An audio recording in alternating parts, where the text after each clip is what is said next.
Muy buenas tardes, muy buenas noches, muy buenos días, depende de dónde nos estén viendo. Bienvenidos a su programa Hablemos de Innovación, Ciencia y Tecnología.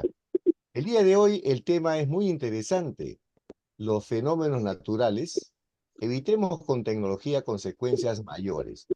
Los fenómenos naturales como terremotos, tsunamis, huracanes, deslizamientos e inundaciones han acompañado a la humanidad desde sus inicios. Aunque no podemos evitar que ocurran hoy, contamos con una poderosa aliada para mitigar sus efectos, la tecnología. Gracias a los avances en sensores sísmicos, sistemas de alerta temprana, monitoreo satelital, inteligencia artificial y análisis de datos, es posible anticiparnos a estos eventos, tomar decisiones informadas y proteger vidas humanas y bienes materiales. La tecnología no solo nos permite prever, sino también responder en forma eficiente y recuperarnos más rápido tras una emergencia. En este programa exploraremos cómo la ciencia y la innovación tecnológica están transformando la gestión del riesgo de desastres. Contaremos con la participación de destacados expertos en seguridad, defensa, gestión de riesgos y tecnología, quienes compartirán sus experiencias y visión para construir comunidades más resilientes. El día de hoy tenemos como invitados al doctor Jorge Heró. El doctor Jorge Heró es un científico especializado en radiociencia, radiofísica, con estudios en electrónica en la UNI, un PhD en la Universidad de Stanford. Ha trabajado en Radio Observatorio de Jicamarca, investigando en astronomía de radar y física ionósfera. eh, Actualmente es director del Instituto de Radioastronomía de la Católica, liderando investigaciones en astrofísica, desarrollo de satélites y pronóstico de sismos mediante señales electromagnéticas. Con 51 años de experiencia como profesor universitario, ha sido mi profesor también en la UNI, ha sido gestor de ciencia y tecnología en instituciones clave como INICTEL, ITINTEC y CONCITEC, fundador de Digita SA, la primera empresa peruana en construir una computadora digital, autor de más de 167 publicaciones científicas y ha recibido reconocimientos como el NASA Followership y Eisenhower Fellowship y el premio IEEE Electron. Es miembro de prestigiosas organizaciones científicas internacionales y nacionales. Doctor Heró, buenas tardes. Los iré presentando de uno a uno para que saluden y luego presento al resto de invitados. Doctor Heró, muy buenas noches. ¿Cómo está? Bienvenido a nuestro programa. Muchísimas gracias por la invitación. Un saludo a todos los que están viendo o van a ver el programa. Y conversaremos un poco sobre lo que estamos haciendo para adelantarnos un poco a los sismos. Y les voy a contar un poco desde qué cosa es un sismo hasta qué estamos haciendo para darnos cuenta cuando vienen. Perfecto. También tenemos al magíster ingeniero Gelacio Eduardo Vieira Chunga, ingeniero industrial con maestría en defensa y desarrollo nacional, CAEN, y un máster en políticas públicas de seguridad y defensa en la Universidad Camilo José Cela de España. Especialista en gestión de riesgos de desastre, seguridad y salud en el trabajo e inteligencia estratégica. Acreditado como inspector ITSE por el MBSS y evaluador de riesgos en el CENEPRED. Cuenta con una destacada trayectoria en la Infantería de Marina del Perú como comando anfibio y veterano de la Pacificación Nacional. Ha ocupado cargos clave en sectores minero, pesquero e industrial y es gerente general de SI, GHT, SSO e IRL. Además es presidente de la Asociación Internacional Tria Water, enfocado en proyectos sociales de acceso al agua potable. Bienvenido, estimado Gelacio. Buenas noches. Muchas gracias, ingeniero. Bueno, y un honor compartir esta parte con el doctor Heró, una eminencia en conocimiento, domina mucho el tema y creo que los años que él ha tenido para poder aprender y asimilar tanta experiencia le permiten tener una gran autoridad. Solamente que voy a ser complementario a lo que el doctor pueda estar dándonos en sus exposiciones bajo el enfoque que domino, ¿no? Que es la gestión de riesgo de desastre en cada una de sus etapas. Por supuestamente que vamos a dar el aporte necesario bajo los aspectos prospectivos, los aspectos reactivos, la rehabilitación y otras cosas que ameritan conocerse en el momento que estemos desarrollando los temas.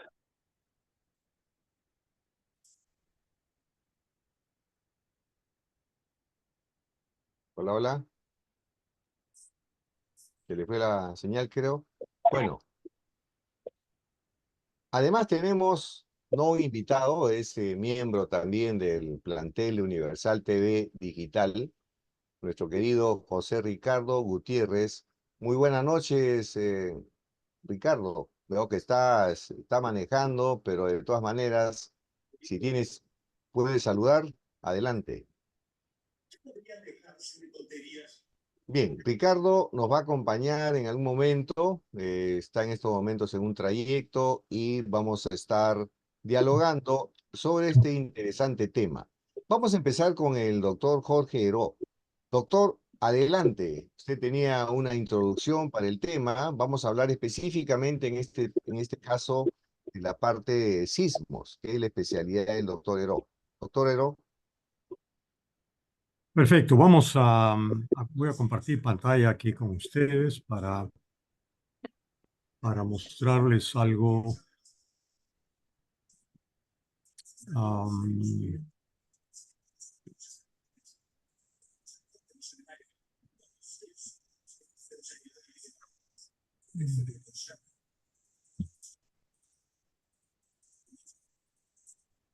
Cambiando de pantalla acá porque... Me disculpa, Jorge, me permite presentarme. Sí, Ya escucho. conecté el micro, sí, muchas gracias. Buenas noches con todos, Dios los bendiga. Y efectivamente yo soy un coronel de la Fuerza Aérea en retiro, que veo el punto de defensa, de salvar vidas, millones de vidas, miles de millones de dólares en infraestructura, equipos y medios de vida de las personas, y convertir esa sobrevivencia en desarrollo, pero con cultura de resiliencia. Ese es mi tema, y básicamente todo eso parte de tomar una conciencia de que sí se puede venir un megasismo en cualquier momento, y el megasismo viene acompañado de megatsunamis también. Y los megatsunamis y todo eso crea una especie de efecto dominó, porque también tenemos los errores humanos que van acumulándose por años, y pueden causar efectos mucho más potentes y dañinos.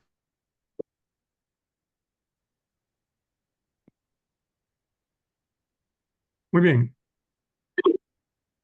te entrecortaste, Ricardo, pero me imagino que ya habías terminado.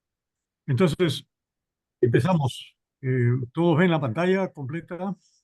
Adelante, Sí, sí, adelante. doctor. Sí, ok, perfecto. Algunos conceptos, vamos a empezar con algunos conceptos que tienen que ver con terremotos. ¿Qué cosa es tectonismo? ¿Cómo ocurren los sismos? ¿Qué recomendaciones generales hay? Y el tema principal ¿es acaso posible predecir un sismo? Y el lema que yo acuñé ya hace algunos años atrás es el que ven ustedes en negro, que dice, porque somos sísmicos y seremoslo siempre. Palabras que se parecen mucho a las del himno nacional, pero que no son exactamente. El himno nacional es una arenga positiva, ¿no es cierto? Seamos siempre. Aquí es una, una situación de facto, de hecho. Seremos siempre, porque vamos a ser siempre sísmicos. a menos que nos cambiemos a otro lugar del mundo, ¿no es cierto? Traslademos el continente a otra parte o el país a otra parte. Entonces, ese es el tema fundamental. Vamos a ser siempre sísmicos, mejor nos preparamos de manera eficiente, correcta, para ver qué cosa hacemos con los sismos. Muy bien, lo siguiente, un momentito que acá no está cambiando la pantalla. Dele con el mouse clic a la No, presentación sí, y ahí puede. eso es lo que estoy haciendo, sí, pero acá no está pasando a la pantalla que sale proyectada. Cosas, cosas del Zoom que a veces, Ahí ahí, da. ahí está ahora. Tampoco es el que quería, pero ahí vamos. Muy bien. Terremotos. ¿Qué son? ¿Por qué ocurren? ¿Dónde ocurren?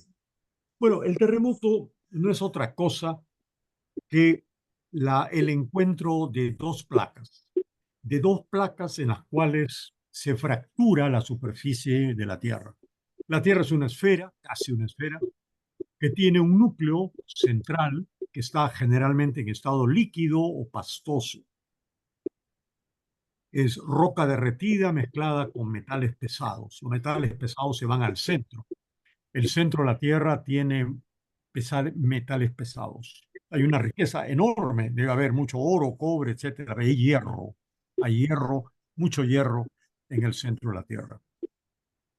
La corteza es una capa muy delgada comparada con el diámetro completo de la Tierra. Es tan delgada que la podríamos comparar con la cáscara de un huevo. Si tomamos un huevo y lo hervimos más de 10 minutos, hacemos un huevo duro. Si abrimos el huevo duro, vamos a encontrar la yema en el centro, que es más o menos el tamaño del núcleo de la Tierra. La parte blanca, la clara del huevo, es la zona del magma, roca derretida. Y la cascarita, esa cascarita delgadita, esa es la corteza terrestre. Si fracturamos el huevo, lo golpeamos contra la mesa y lo fracturamos todo, vamos a encontrar unas placas, unos pedazos de cáscara de huevo que están adheridas o flotando encima de este magma, encima de la clara. Estas plaquitas se mueven. Se mueven porque la Tierra está rotando. Hay un fenómeno dinámico ahí y las placas se mueven. Los continentes son parte de de un gran continente que existió en los comienzos de la Tierra y que se fue fracturando porque se separaban. Y entonces estas roturas forman los continentes y estamos separándonos más. Hay un sistema, bueno, vamos a ver primero este sistema, que otra vez me da el mismo problema de pasar. La verdad no sé qué sucede, pero nunca me ha hecho eso. Si gusta, me pasa la presentación y ahora se la paso.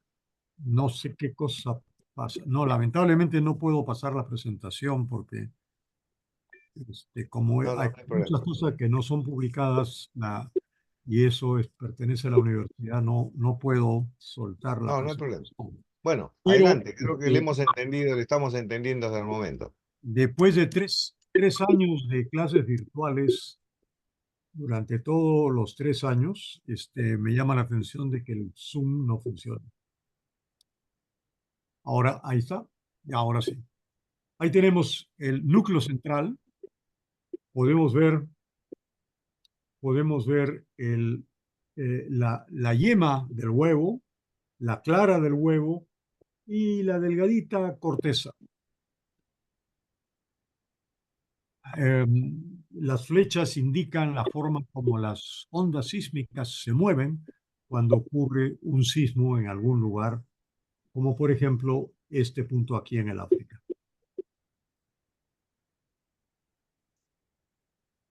Vamos a regresar a esto.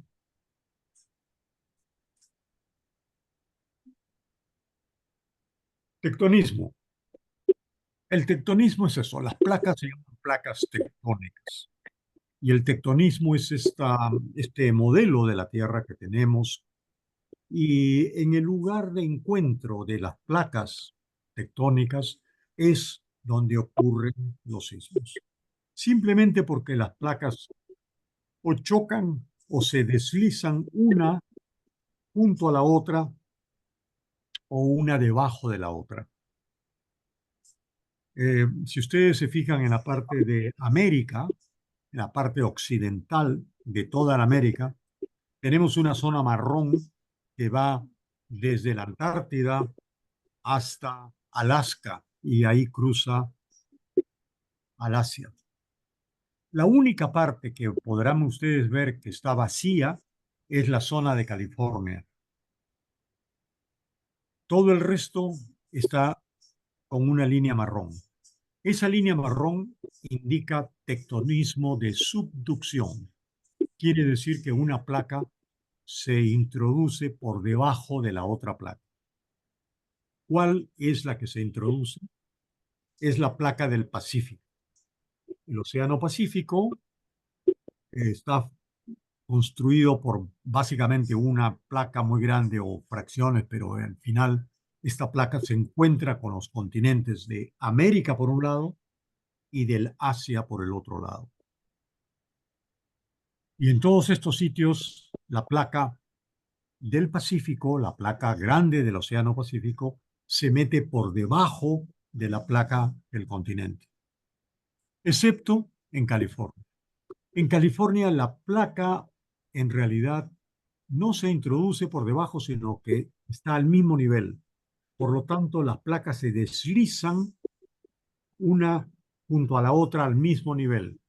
Y ese mecanismo se llama strike and slip, deslizamiento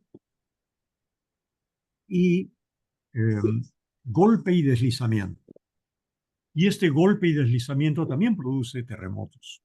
Se espera un gran sismo también en California, que puede seccionar una parte de California desde San Francisco hasta casi la frontera con México. Ese es el problema de los sismos. Fíjense ustedes que además se va por el Asia, baja hasta el norte de Australia y afecta a Nueva Zelanda, pero de ahí continúa por el continente del Asia del Sur y pasa un poco hasta el Mediterráneo. Este es el mecanismo de formación de sismos en todo el planeta. ¿Cómo, cómo lo podemos visualizar de otra manera? Hicimos un mapa en una oportunidad, que lo tengo acá. Y si es que esto me permite pasarlo, ahí está. Tengo que hacer como 3 golpes de teclas para poderlo pasar a que se proyecte. Pero estamos.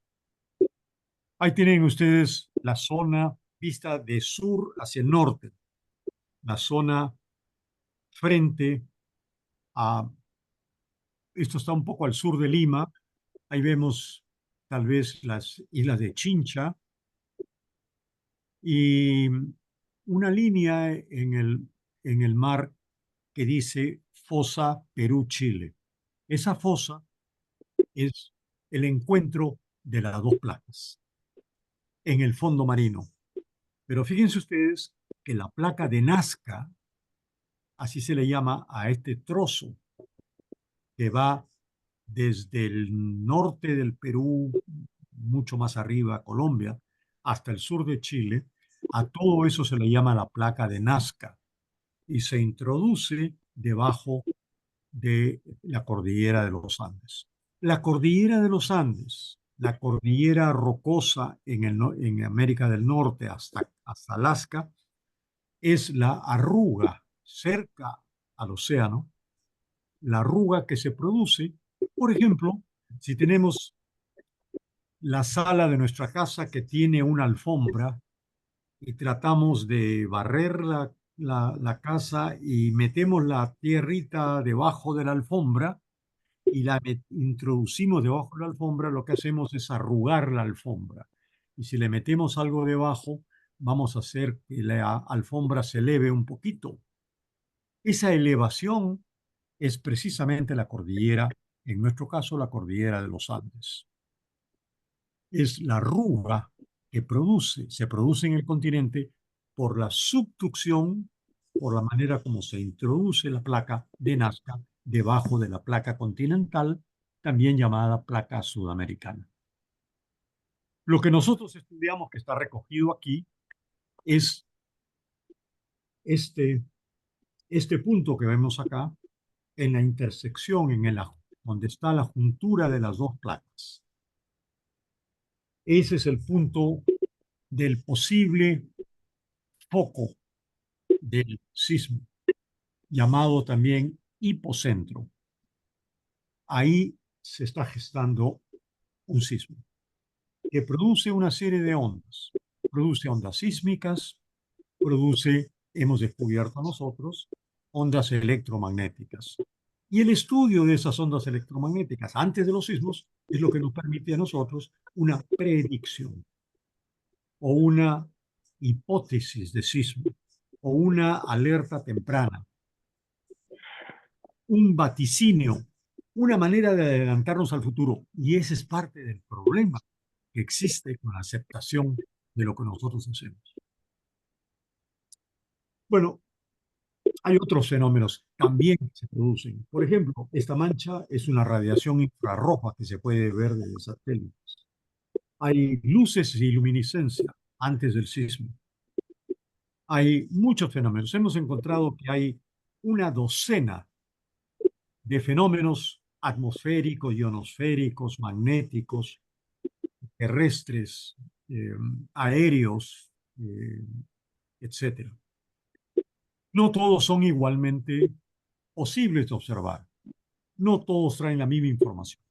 Nosotros nos hemos quedado con este sistema de ondas electromagnéticas que nos parece el más fácil, el más fiel a lo que estamos haciendo. En un mapa de Google pueden ver ustedes esta mancha. Esa es la mancha del encuentro de las dos placas. Por eso es que los sismos tienen especial importancia en la costa, no en la parte interior del país, porque la placa se introduce más o menos a 24 grados de inclinación hacia abajo. Quiere decir que los sismos que están más lejos del mar son más profundos y por lo tanto se sienten menos. Los sismos más superficiales son los más desastrosos. El lugar donde se introducen está aproximadamente unos 200 kilómetros mar afuera.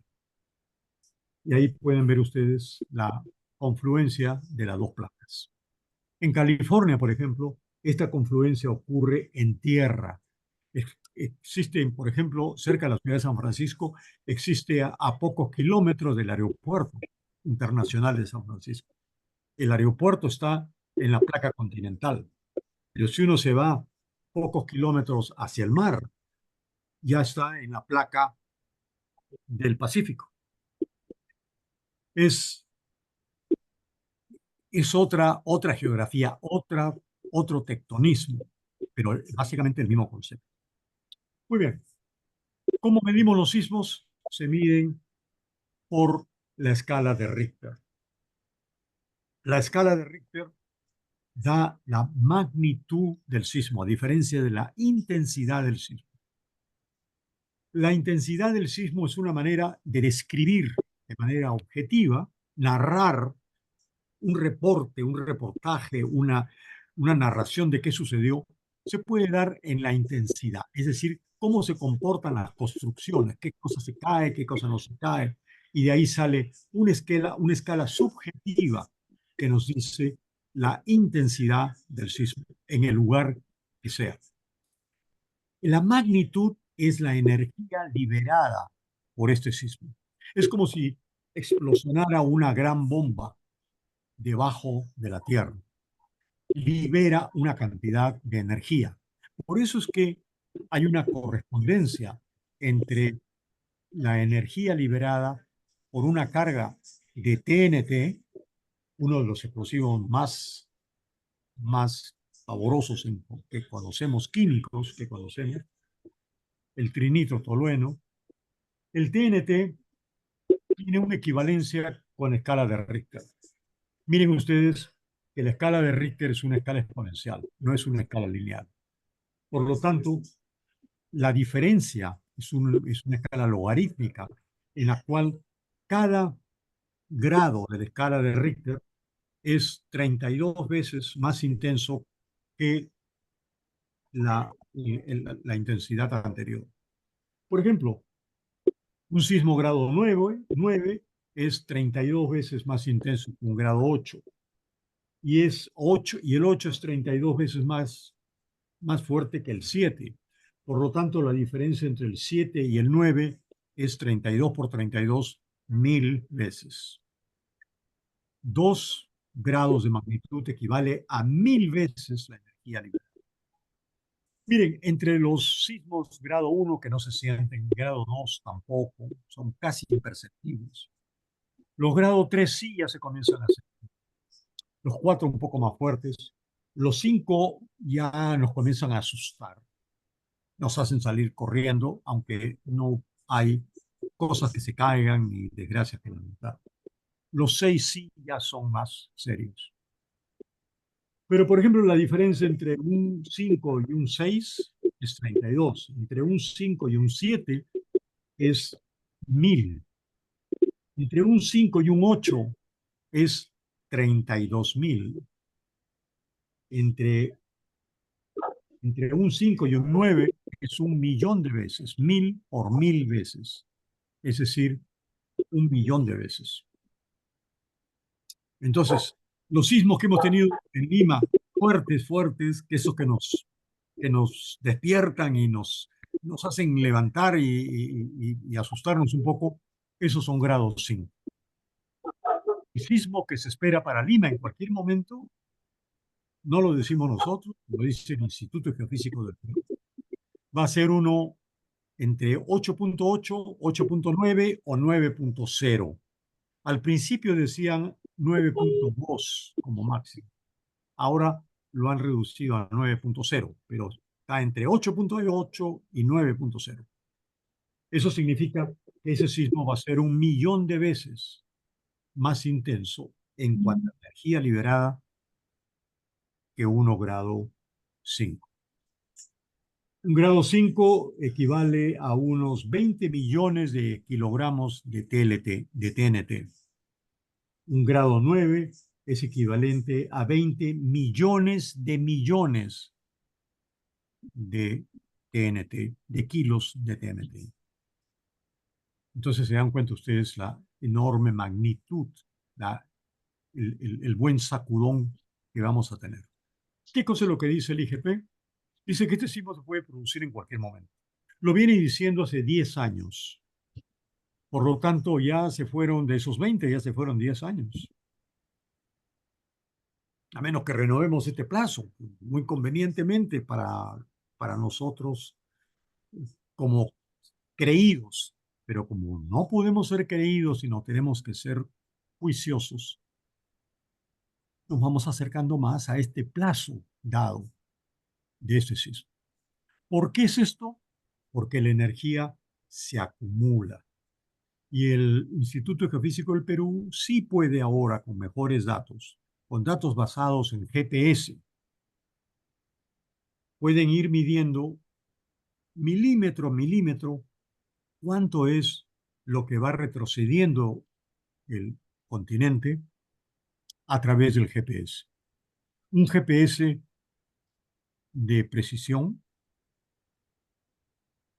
puede medir milímetros o fracción de milímetros con todas las correcciones del caso. Es posible usarlo para eso. Y de hecho se usa. Por lo tanto, ellos saben cuánto va retrocediendo el continente. ¿Por qué retrocede el continente? Porque la placa del Pacífico, la placa de Nazca, va empujando el continente. Y hay pequeños deslices. Es decir, si una placa desliza a la otra, la empuja.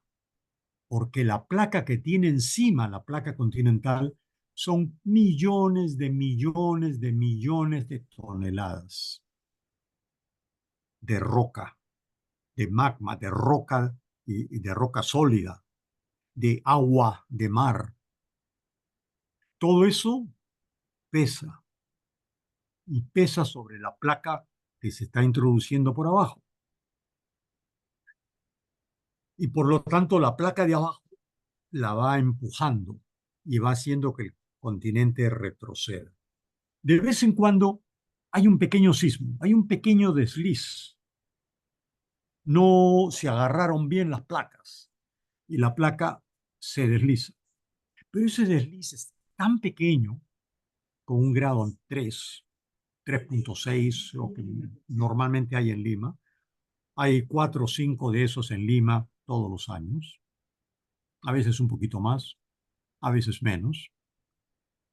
Pero eso es un retroceso. El sismo no es otra cosa que el retroceso. Es, por ejemplo, como cuando uno dispara con un fusil. ¿No es cierto? Se pone el fusil en el hombro y al disparar, gran parte de la explosión hace que la bala avance en una dirección, pero el fusil también retrocede un poquito, muy poquito, pero retrocede y golpea. Eso es exactamente lo que hace la Tierra. La placa del Pacífico empuja y cuando resbala, el continente retrocede, se desliza, hasta que se vuelve a atracar. Ese es el sismo. Pero los sismos que tenemos son tan pequeñitos que ese retroceso es minúsculo, muy pequeño.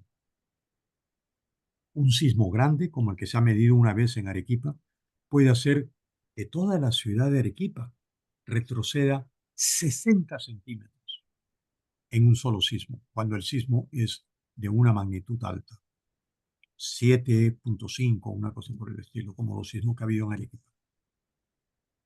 Entonces, todo el mundo pregunta, pero el sismo del año 1940, ¿qué pasó? ¿Qué pasó con el sismo de 1974? 1966 hubo otro, 1974. Sismo de 7.2, fuertísimo, en Lima.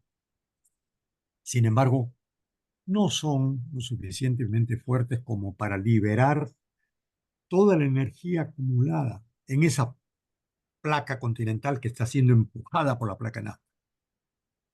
La placa Nazca tiene tanta fuerza, porque eso sale de un surtidor de lava que hay en el centro del Pacífico, que viene debajo del manto del magma, sube y empuja a la placa tanto para el continente americano como para el continente asiático. Por eso es que ambas partes sufren.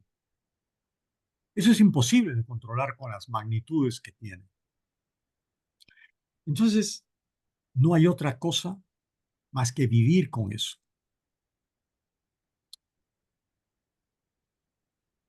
Sigamos. Aquí hay una... Vamos a ver si podemos ponerlo. Ahí tenemos lo que significa la escala de Richter, que ya lo he mencionado. 0 no se siente, 1 no se siente, 2 es muy imperceptible, 3, 4 y 5 que están sombreados en amarillo, los he puesto en amarillo justamente para eso. 3, 4 y 5 son los que tenemos casi todos los años. Muy rara vez tenemos 6 y 7, los que están en verde. 8 y 9 los hemos tenido cada 100 años. El primer sismo que tenemos registro en Lima es de 1588. Ahora tengo una vista ahí con las fechas exactas. Luego, en 1685, me parece, fue el famoso sismo que dejó intacta donde estaba pintado el Señor de los Milagros. Y ahí nace el culto al Señor de los Milagros, 1685, que no se cayó. Y luego el siguiente fue 1746, 28 de octubre de 1746. Desde entonces hasta ahora, 277, 78 años, no ha habido otro sismo de esa magnitud. Esos son los de grado 8 o 9. Esos son los que realmente liberan enormes cantidades de energía. Y eso es lo que estamos esperando.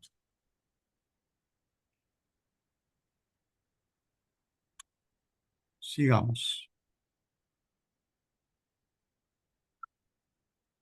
Bueno, algunas vistas de sismo, estas no creo que son de acá,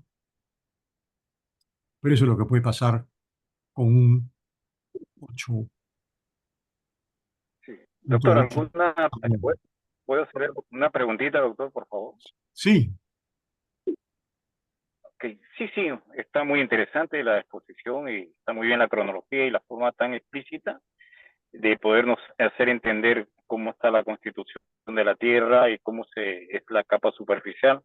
Bueno, que de una otra forma nos permite entender la geodinámica interna como la geodinámica externa, ¿no? Y sobre la externa, como vemos en el gráfico ahorita, es un poco como el tema de la magnitud, ¿no? Esa magnitud equivalente a tanta cantidad comparado al TNT, ¿no? Su cantidad en kilogramos, el efecto que produce sobre la estructura terrestre y que genera esas ondas sísmicas que traen la destrucción que vemos en la foto que usted tiene a continuación. Entonces, yo quería hacerle una pregunta con respecto a cómo estas cosas se pueden estar midiendo, porque usted explicaba de que existen ya instrumentación geosatelital o referencial de que puede estar viendo los desplazamientos de la Tierra hasta un nivel de precisión de parte de milímetro, ¿no? Por no decir micras, ¿no? Eh, eso puede ser algún elemento que nos pueda permitir, digamos, anunciar o alertar de que la Tierra se está empezando a mover y que probablemente ese movimiento sea un poco mayor, que pueda generar un sismo, ¿no? Como prácticamente la teoría que usted nos está planteando hoy día. Entonces, reformulo la pregunta, es probable que esa instrumentación que puede existir en algunas partes críticas o estratégicas de la Tierra nos permitan ya, o sea, anunciar que se va a venir un sismo como para poder activar todos los sistemas de alertas tempranas y la gente pueda reaccionar para, bueno, el único fin es minimizar los daños y las pérdidas tanto humanas como materiales, doctor? no. La respuesta es no, porque lo que se ve son pocos milímetros en un año. Es decir, el Ya, movimiento que hay es tan pequeño día por día que no podemos seguirlo. No nos permite la suficiente precisión, resolución como para poderlo seguir día a día. Solamente sabemos que se está viniendo el sismo. Sabemos que hay acumulación de energía, porque eso va aumentando. El continente sigue retrocediendo. Es decir, el continente se está yendo, nos estamos yendo junto con el continente, nosotros nos estamos yendo hacia Brasil, por decirlo de alguna forma, ¿no? Nos estamos yendo para ese lado. Pero eso lo sabemos después de un año que hemos recogido la información. No es posible. Voy a llegar ahora con esto que hemos visto y que hemos desarrollado, vamos a ver cómo podemos aprovechar la presión que hay para saber lo que usted quiere y lo que estamos haciendo. Eso es exactamente lo que estamos haciendo. Aprovechamos la presión, pero no el desplazamiento. Sigamos. Entonces, acá tengo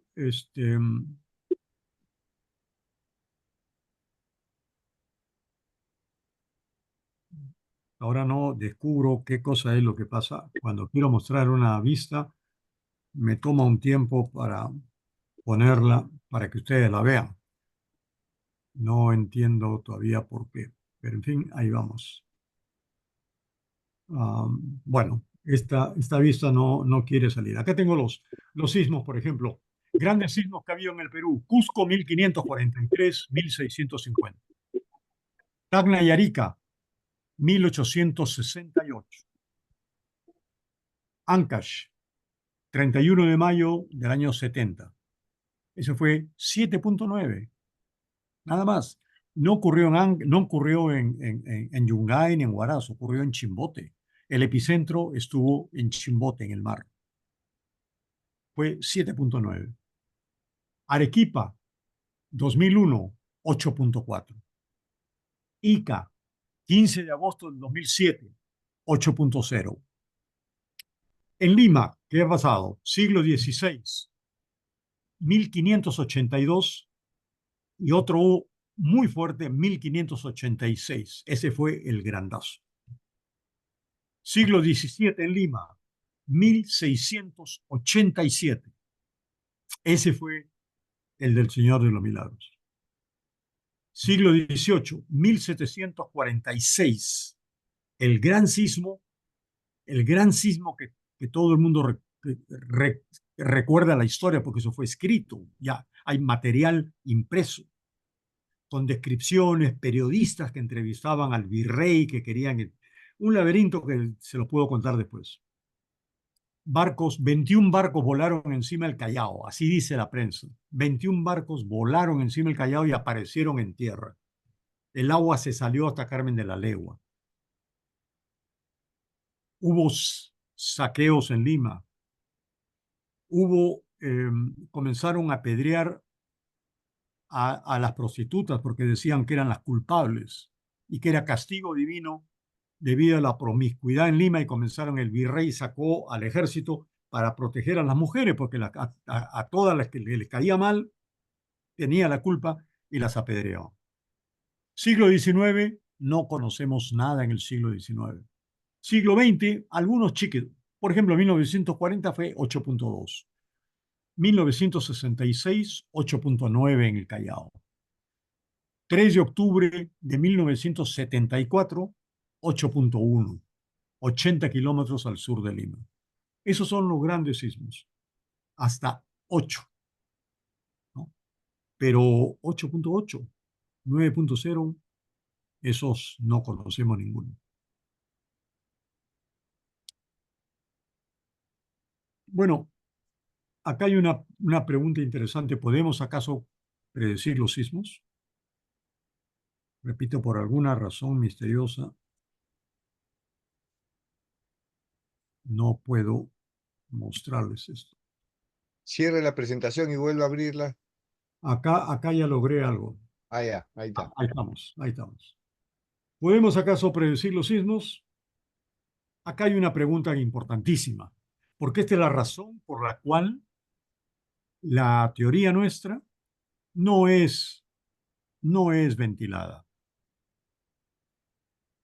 INDECI no ha querido ventilarla a pesar del gran entusiasmo que tuvo el Ministerio de Defensa.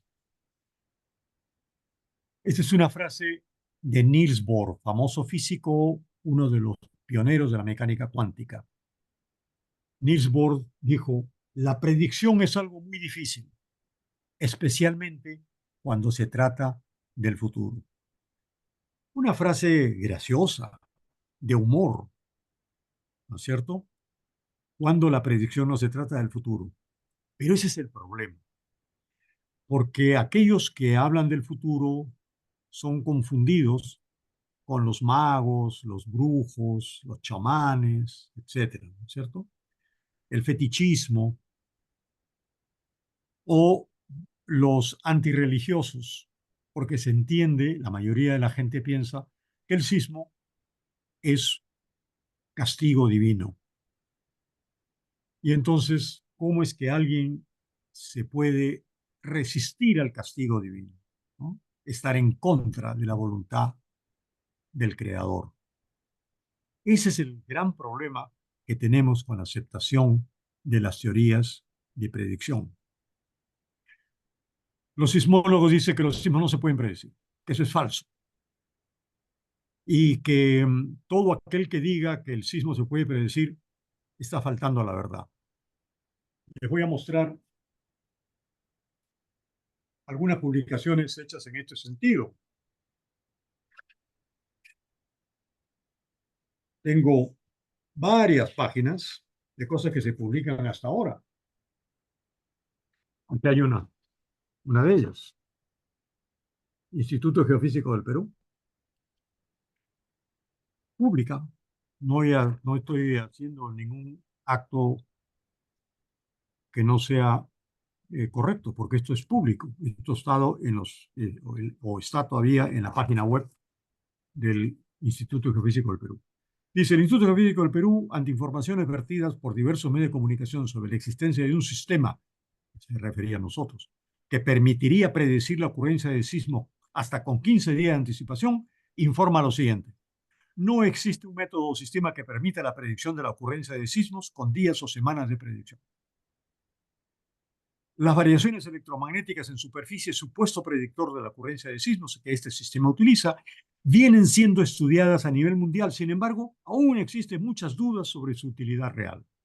Aparentemente, este sistema ha tenido una buena tasa de aciertos en predecir sismos, pero no se indica la tasa de desaciertos.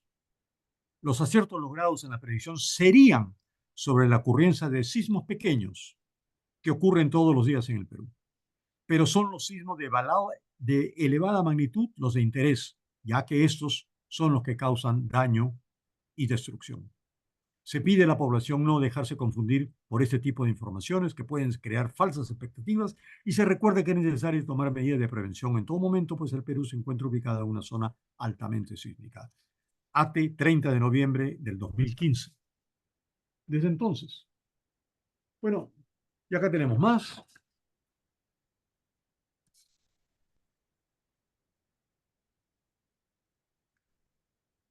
Los sismos no se pueden predecir. ¿Cuándo? Es imposible saberlo. Esto es de fecha 7 de agosto del 2020. Los sismos no se pueden predecir. Doctor, una preguntita ahí que me está... No es posible conocer la fecha ni la hora en que los sismos sucederán. Lima, 3 de junio del 2022.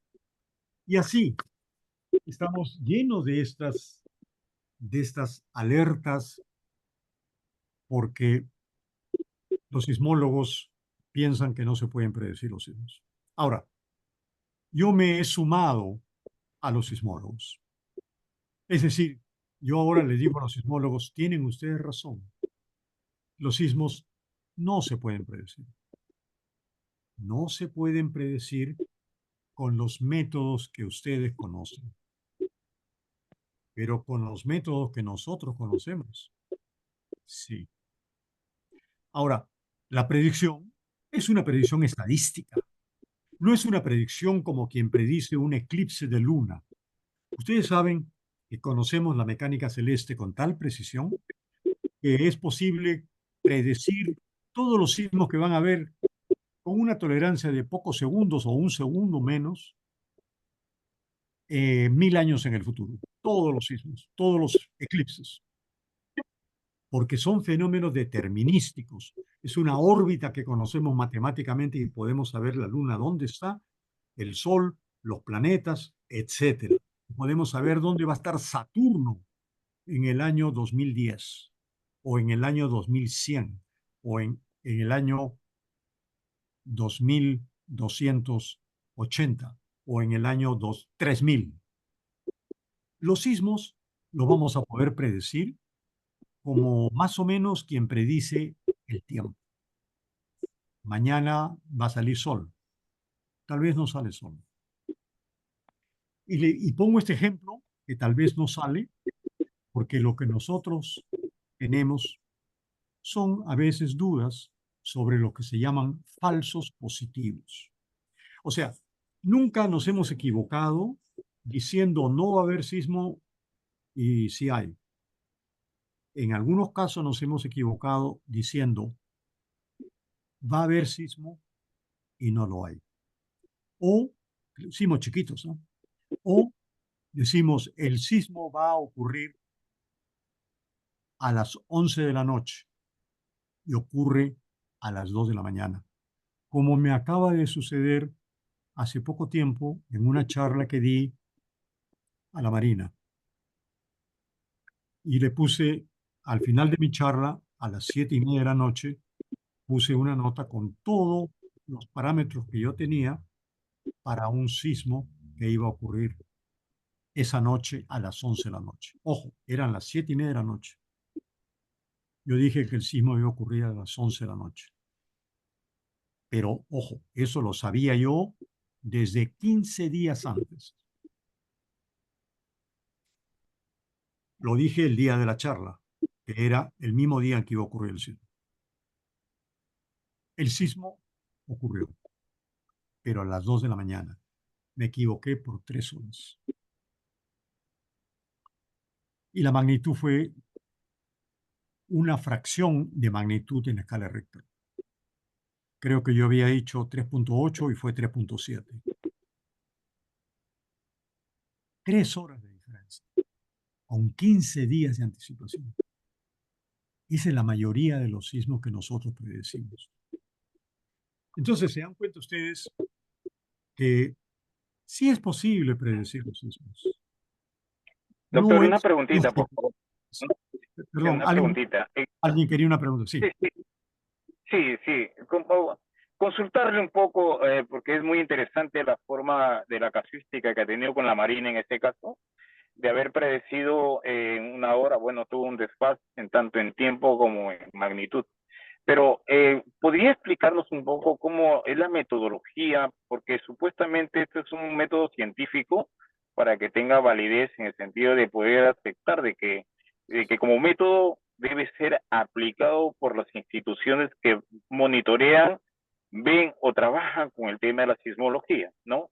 Entonces, un poco, doctor, quería, para afianzar un poco nuestros conocimientos, ¿cómo, qué metodología se utiliza? Si es que esta metodología es una metodología nacional o es una metodología internacional aprobada por las autoridades internacionales.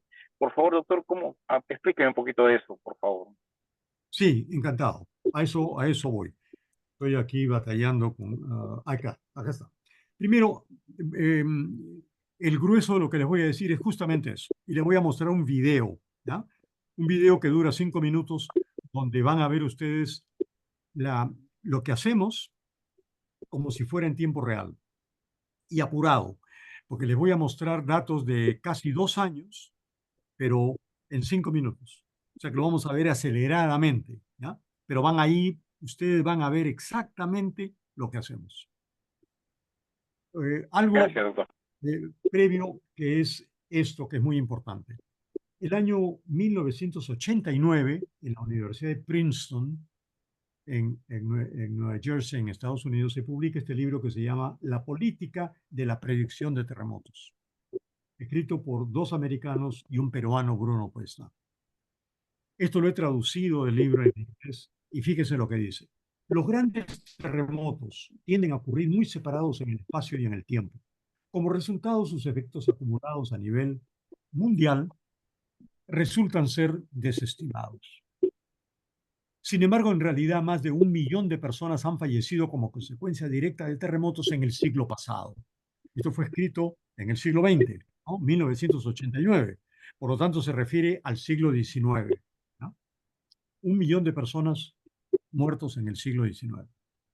Los expertos están de acuerdo, esta es la parte importante, los expertos están de acuerdo con que la habilidad de predecir terremotos de gran envergadura, aún con pocos días de anticipación, reduciría el número de víctimas por lo menos en un 50%.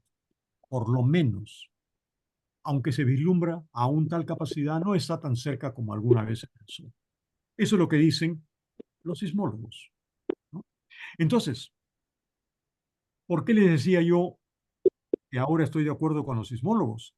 Porque con los métodos sismológicos que ellos manejan, es imposible predecir un sismo. Porque ellos ven la oscilación mecánica, porque un sismo es una onda mecánica, es como una onda de sonido, ¿no? Como una onda de sonar, ¿no? Es como usar el sonar y nosotros lo que usamos es el radar. Más o menos. Lo único que no es un radar activo, sino es un radar pasivo. Y es un sonar pasivo. También lo que estoy diciendo. Entonces, ¿qué pasa? Que sucede como lo que sucedía con la cardiología. ¿Qué cosas hacían los cardiólogos antes para estudiar el corazón? Le tomaban el pulso a las personas, ¿verdad? Utilizaban ondas mecánicas porque presionaban una arteria contra un hueso, el hueso de acá de la muñeca. Presionamos la arteria y lo que sentimos es el flujo de sangre. Conforme la sangre aumenta la presión en el sitio donde estoy presionando. Y de esa manera los médicos cardiólogos estudiaban el corazón, las arritmias, el ritmo cardíaco y muchas cosas. Todo lo que hacían los médicos lo hacían con ondas de presión, ondas mecánicas de presión. Hasta que a alguien se le ocurrió pensar que Galvani tenía razón y que los músculos producen corrientes eléctricas. ¿Y qué cosa hizo? Inventó el electrocardiógrafo. Hoy día un electrocardiógrafo es un instrumento que tiene sensores que se ponen en todas las partes del cuerpo, desde los pies hasta la cabeza, los brazos, la mano, en todas partes. Y enseguida el médico ve las pulsaciones eléctricas, no las pulsaciones mecánicas, sino las pulsaciones eléctricas que emiten los músculos del corazón, porque se encontró la relación que hay entre el músculo que se mueve para mover la sangre Bien. y las ondas electromagnéticas que genera ese músculo. Y se toman en sensores y se traen a una computadora. Y esa computadora hoy día es una supercomputadora que utiliza mecanismos de inteligencia artificial para producir resultados que el médico, mucho más rápido y mucho más preciso que lo que el médico. Doctor, disculpe, el tiempo en el programa es limitado, así que creo está muy interesante la clase, he aprendido mucho, pero también me gustaría contribuir que, como dice usted, 100% de acuerdo, ¿no? Los métodos que están usando los sismólogos son Yo métodos no, tradicionales, no pero sabía lo además también hay otras, estaba investigando también que hay otros fenómenos asociados a esta liberación de energía sísmica, como son luz visible, que también se vio en el terremoto del 2007, variaciones en el campo magnético, variaciones en la ionosfera, que se puede medir desde un satélite, radiaciones infrarrojas también y ondas de radio. Entonces, para un poco centrarnos en esta entrevista y hablar sobre este tema, en ese sentido yo creo que yo estoy 100% de acuerdo con ustedes, pero ¿Cómo no? Vamos a Juan, ver. en ese sentido, ¿podría explicarnos un poquito más cuál es la variación, qué cosa es lo Sí, que están usando ustedes? ¿Luz electromagnética o ondas de radio? ¿Cuál es sí. dónde se han La centrado metodología. ustedes? Voy a La metodología. esta lámina que está proyectada ahora, que contiene el resumen de lo que les he hablado hasta ahora, ¿no? Lo que llamo el antes predictivo. Lo que nosotros estamos centrándonos es en esta región roja que dice antes. Este es el sismo dura 3 o 4 minutos, la recuperación del sismo dura años, pero esta es la región que nos estamos concentrando. 15 a 21 días antes del sismo. Esa es la parte donde podemos hacer muchísimas cosas con la No se información que ve, tenemos. no se ve, no se ve la Y lámina. paso entonces a mostrarles ahora cómo es que lo hacemos. Acá tienen ustedes uno de los gráficos que nosotros obtenemos, ¿no? Acá hay dos estaciones que tenemos en Lima. La No se ve estación de la San Lorenzo, lámina. Todavía no la muestra, un ratito, Ricardo. ya ahí está, la deben tener. ¿Puede mostrarla, por favor? ¿Puede presentarla en Ah, la pantalla? Según lo que me Aún no sale lo está, acá, aún no lo está presentando. esta pantalla debe estar en ustedes, entonces deben poder ver esta pantalla. ¿No la ven? No, todavía. No, no, no Comparte. se ve. Comparta, comparta. el problema. Tal vez no estoy compartiendo pantalla. No, no, todavía. No, ¿Cómo todavía? Aún no está compartiendo, doctor. Pero anteriormente sí, ¿verdad? Anteriormente sí. Ah, ya. Ok. Entonces,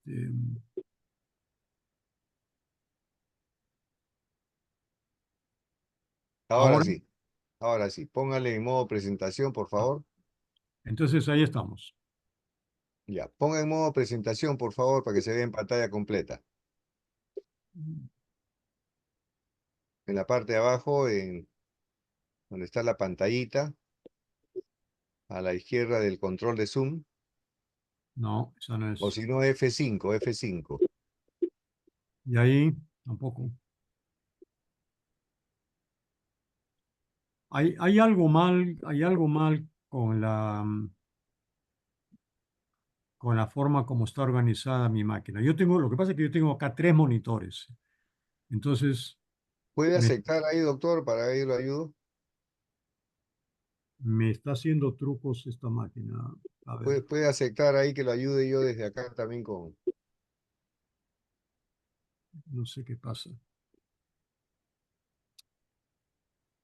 ¿Ven algo ahí? Ah, sí, se está viendo. Le decía que lo ponga en pantalla completa. Pantalla completa. a la derecha abajo, doctor, hay como una pantallita abajo, chiquita. En el lado derecho no hay pantallita chiquita, en el lado izquierdo hay. En la parte inferior derecha, al costado donde está el marcador de zoom, que está al 90%, a la izquierda hay una pantallita. Este, no, no, No, no importa, continúe, doctor. no la hay, la verdad. Continúe mejor. Le digo que Sí Adelante. se ve, sí se ve. Sí, ven, vemos una antena satélite. ven una antena. Ah, ya. Entonces ya sé lo que está saliendo ahí. Ah, qué problema. ¿Ah?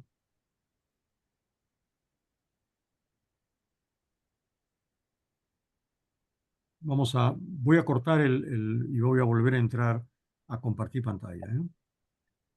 Voy a compartir la otra pantalla. A ver, Ya, estamos viendo la antena. están viendo la antena. Ya. Voy a retroceder. Ahora, Ya, estamos viendo ahí un mapa.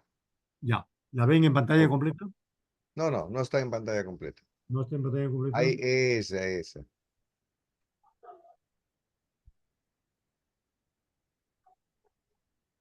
De un clic encima. De un clic encima de la pantalla, un clic. ¿Perdón? De un clic encima de la pantalla. Um,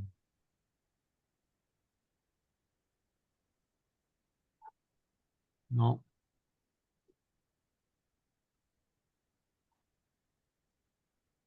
Avance a la siguiente lámina.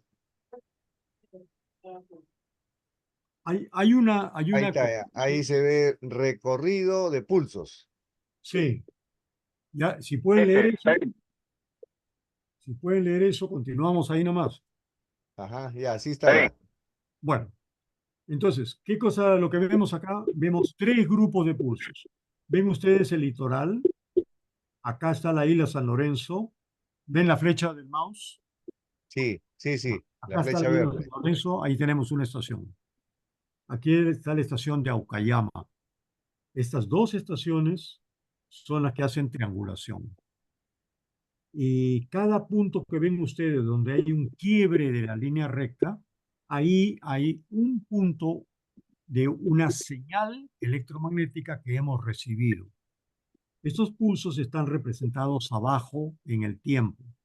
Acá tiene un grupo de pulsos rojos, aquí hay un grupo de pulsos azules y un grupo de pulsos verdes que están acá. Aquí aparecen los rojos, aquí los azules y aquí los verdes. Y finalmente, esta estrella roja al final constituye el evento, el sismo. Esa es la producción del sismo. Entonces, como ustedes verán, aproximadamente unas 2 semanas a 3 semanas antes, comenzamos a ver estos pulsos de color rojo. El sombreado es nuestro, por supuesto. Lo ponemos en rojo los primeros. Ahí terminan. Se pasa como mediodía que no hay nada y aparecen los pulsos azules. Luego hay como una semana que no hay nada y aparecen los pulsos verdes. Y luego hay como 5 días que no hay nada y aparece el sismo. Este es un patrón que se da siempre. Es decir, vemos pulsos y al final silencio, el sismo. ¿Qué cosas son los pulsos? La presión. Nosotros lo que vemos es cuando una placa empuja a la otra, la está presionando. En realidad no la empuja frente a frente, sino la empuja por abajo, metiéndose por abajo. Pero la placa de arriba es tan pesada que la lleva para atrás. Eso es lo que hacemos. Y finalmente, el sismo se da cuando ya la placa no puede soportar más y se resbala. Es un pequeño resbalamiento, no es muy grande, es un pequeño resbalamiento, pero eso mueve a toda la ciudad. Ese es el sismo. Chiquitos, 3.0, 3.5, 3.9, 4.1, esos son los más comunes. Por eso, lo que quiero hacer ahora es mostrarle el video. Voy a mostrarles el video. Voy a parar esto. Vamos a cambiar de...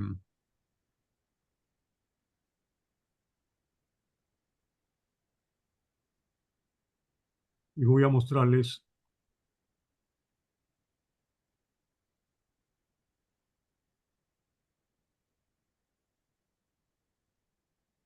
el problema aquí va a ser qué pantalla escojo. Voy a hacer otra cosa.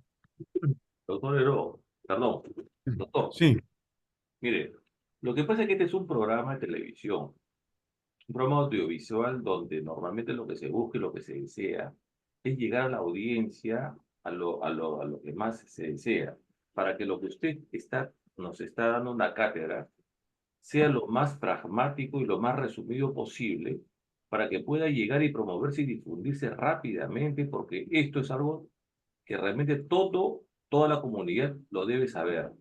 Lo he invitado nuevamente a Ricardo Gutiérrez porque una parte es la prevención y la otra parte es lo que se va a ver, justamente si es que no se previene. Y Ricardo Gutiérrez está ahí justamente con nosotros, está ahora justamente con nosotros para que él pueda también decirlo.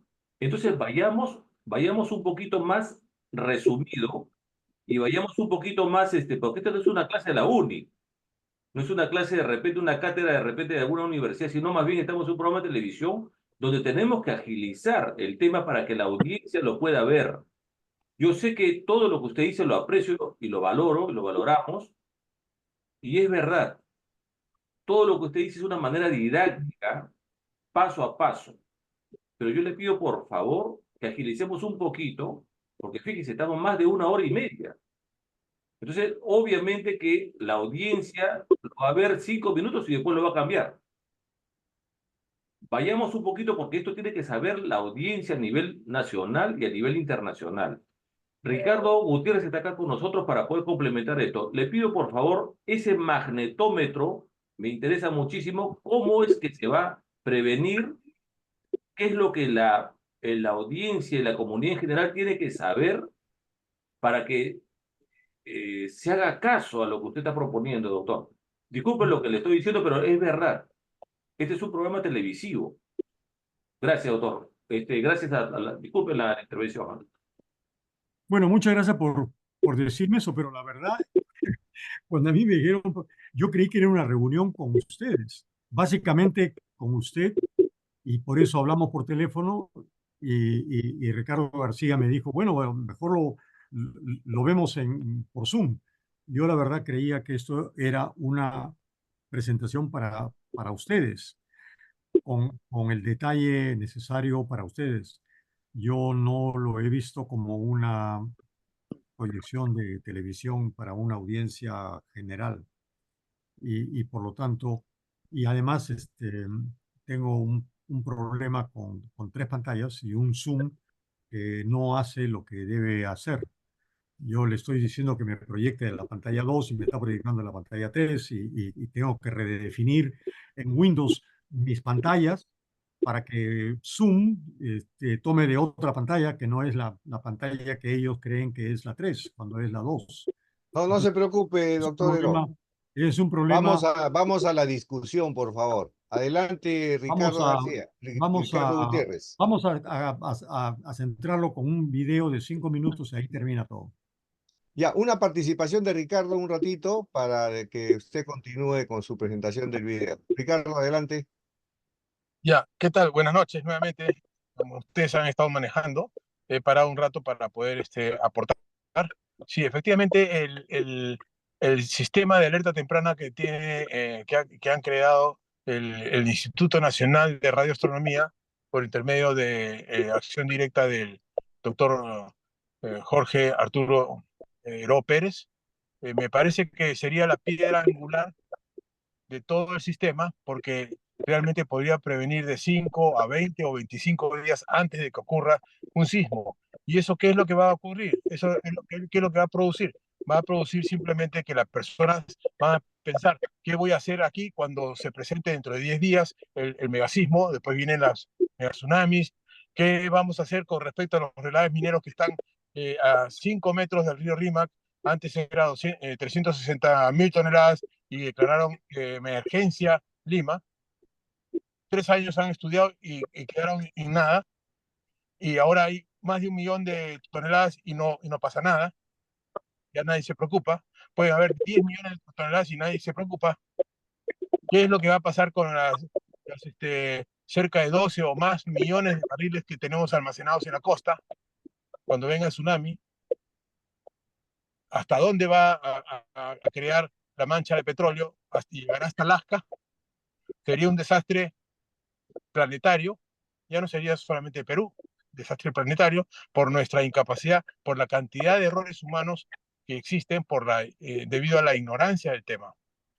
Si nosotros le preguntamos a las personas que conocen de estos temas, por ejemplo, he hablado un director de uno de los 7 procesos que hay, lo que es defensa civil, lo que es CNEPRED, que es el Centro Nacional de Prevención de Desastres, y hablo con un director y le pregunto, ¿qué pasa si es que viene un desastre y los directores de 6 de los 7 procesos quedan bajo los escombros?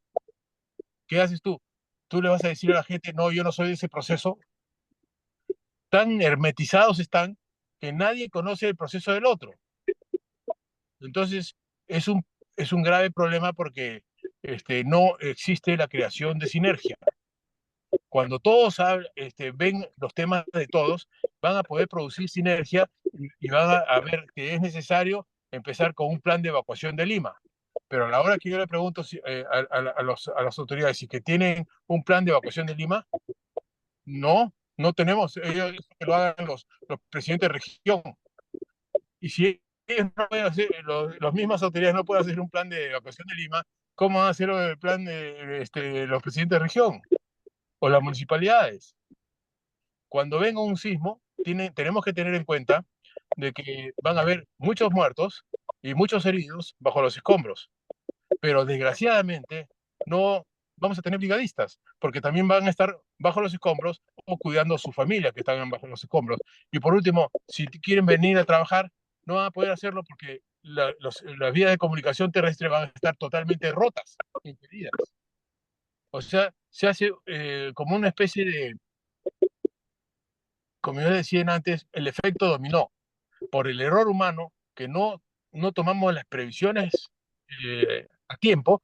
¿Cuándo son las previsiones a tiempo? Ya, lo más pronto posible. Por ejemplo, les hago una pregunta. ¿Quién protege a los que nos protegen? Me refiero de que a lo que las Fuerzas Armadas, las fuerzas, los brigadistas, los médicos, ninguno tiene una... El aeropuerto internacional ¿Qué hacemos con el aeropuerto internacional? Está a orillas del mar. Si viene un tsunami, ¿ustedes creen que todo ese dinero que han invertido no se va a ir al agua? ¿Por qué el decreto, el contrato ley que tiene el AP prohíbe que haya un aeropuerto a menos de 150 kilómetros del aeropuerto? Eso está en contra de la Constitución, el artículo 61, que no se puede hacer monopolios. Eso es un monopolio. Y no solamente atenta contra eso, sino atenta contra la seguridad aeronáutica. Los que conocen algo de aeronáutica saben de que si un avión o un helicóptero despega, siempre el piloto está viendo a dónde aterriza en caso de una planta de motor o en caso de una emergencia. Pero si tú tienes 200 o 300 personas a bordo como pasajeros y no te importan los aeropuertos alternos, es porque algo le pasa a alguien que firmó ese contrato, que está en contra de la seguridad aeronáutica. Todo ese tipo de cosas tenemos que revisarlas, analizarlas y ver la forma como enmendar los errores humanos que se cometen. Yo considero que los fenómenos naturales, son fenómenos conocidos que se pueden prevenir siempre y cuando la gente piense con perspectiva, la gente pueda crear los escenarios necesarios como para poder salir avante en el peor de las condiciones. De esa manera, no solamente vamos a salvar vidas, millones de vidas, vamos a salvar miles de millones de dólares en lo que es infraestructura, en lo que es medios de vida y en lo que son equipos de los barcos, equipos de aviones, qué sé yo. Imagínense que viene un tsunami y no sabemos que va a venir un sismo y después un tsunami. ¿Cuánto tiempo se demora en avisar a las tripulaciones para que salgan a alta mar, para que los barcos no se conviertan en proyectiles encima de las olas contra la ciudad? ¿Cuánto tiempo? Es importantísimo el trabajo del doctor Heró y de su equipo de la Universidad Pontificia de la Universidad Católica del Perú, porque realmente son personas que piensan en el prójimo, no piensan en su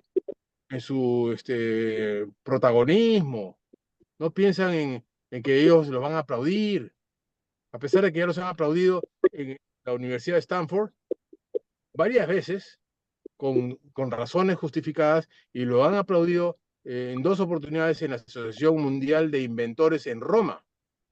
Pero acá, unas personas o las personas que no conocen de radioastronomía se permiten anular cualquier aceptación de esta tecnología.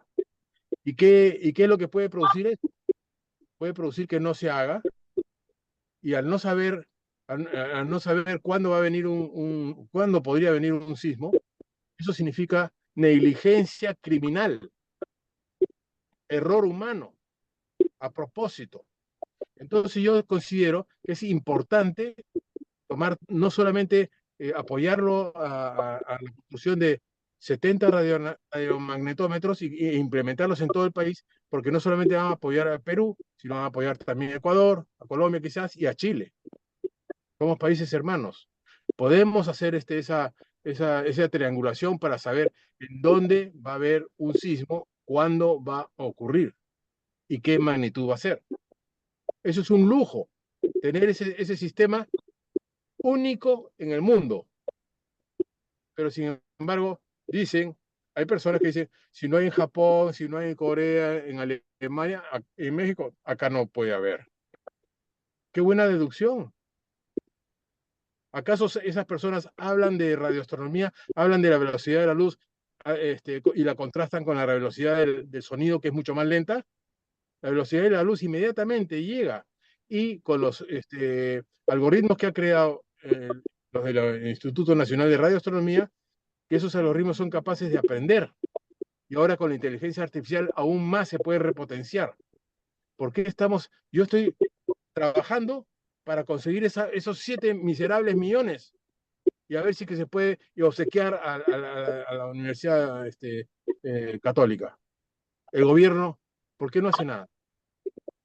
Porque si ustedes le preguntan a al ente el decisor, que es el ente decisor del Sistema Nacional de Gestión de Riesgo y Desastres, es la Presidenta de la República, que debe conocer todos estos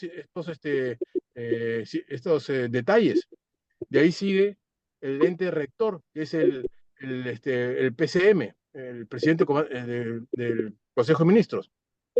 De ahí siguen bien también los ejecutivos y todos los tres niveles de gobierno, y también siguen los entes asesores, que son el CEPLAN, el INDECI, el CENEPRED, y también es el Instituto Geofísico de Perú.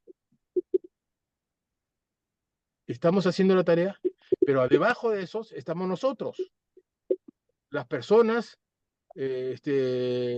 ciudadanos comunes o agremiados que quieren realmente a su país, que quieren a su prójimo, que quieren que millones de personas no se mueran. Imagínense ustedes este escenario. Tiene un megasismo, esos fuertes que dice el doctor Heró. Los cadáveres no se pueden rescatar porque no hay brigadistas. Los brigadistas también están debajo de los escombros. ¿Qué pasa al día siguiente? Al día siguiente lo que viene es una pestilencia que uno no puede ni siquiera respirar. Número uno. Número dos, tampoco tendríamos agua dulce para tomar, porque las aguas del río Rímac estarían totalmente contaminadas, no solamente por los millón de relaves mineros que está todavía en las faldas del Cerro Tamboraque, a 5 metros del río Rímac, y más arriba está la minera Ariana, que todavía les han dado el visto bueno para que sigan operando. ¿A dónde están los peruanos que quieren al Perú, que quieren a su patria? ¿A dónde están? Por la cual han jurado, por Dios y la patria, cumplir sus obligaciones. ¿Por qué, si no cumplen, por qué no se les sanciona? ¿Por qué está esa impunidad que pasan todos los gobiernos? Por ejemplo, en el gobierno de Alan García, separó al INDECI del CENEPRED. ¿Y eso qué significa? Significa de que cada uno va por su lado. Y uno en una guerra, uno tiene que tener su estado mayor y que todos sepan de todo. Entonces, eso es importante verlo desde el punto de vista práctico. Estimado Ricardo, sí, muy Y no perder importante de vista nunca el objetivo. Ricardo, Es salvar millones de vidas, y no solamente salvarlas, sino darles una posibilidad de desarrollo estimado totalmente Ricardo, resiliente. Que todas las clínicas, hospitales, todos tengan su energía propia, su agua propia, su planta de tratamiento de aguas residuales, su alimento propio. ¿Qué va a comer la gente?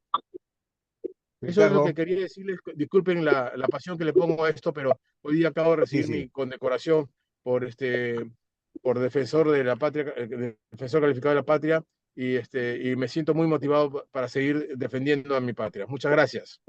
Felicitaciones, Muy bien, Ricardo. Sí, felicitaciones. felicitaciones. Mire, vamos a hacer un tema porque ya estamos para cerrar el programa. Queremos escuchar también a Gelasio, al magíster Gelasio, en tan Ya, qué interesante bueno. tema, pero por favor yo les pediría que se centren en el tema de la tecnología, en el tema de la Perfecto. propuesta del doctor Heró, porque qué hacer durante el sismo y todos estos temas, yo creo que vamos a tener que necesitar otro programa para hablar de consecuencias, mitigación y todos estos temas. Así que concentrémonos, por favor, en la tecnología que está proponiendo el doctor Heró para la prevención. Adelante, Gelasio.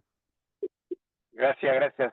Bueno, definitivamente es importante el tema, es técnico y sobre todo es apasionante, que es lo más importante, porque involucra nuestro compromiso emocional y sentimental, y los que queremos a nuestra patria realmente queremos que los daños y las consecuencias de un sismo sean lo mínimo, el menor costo, el menor gasto, ¿no?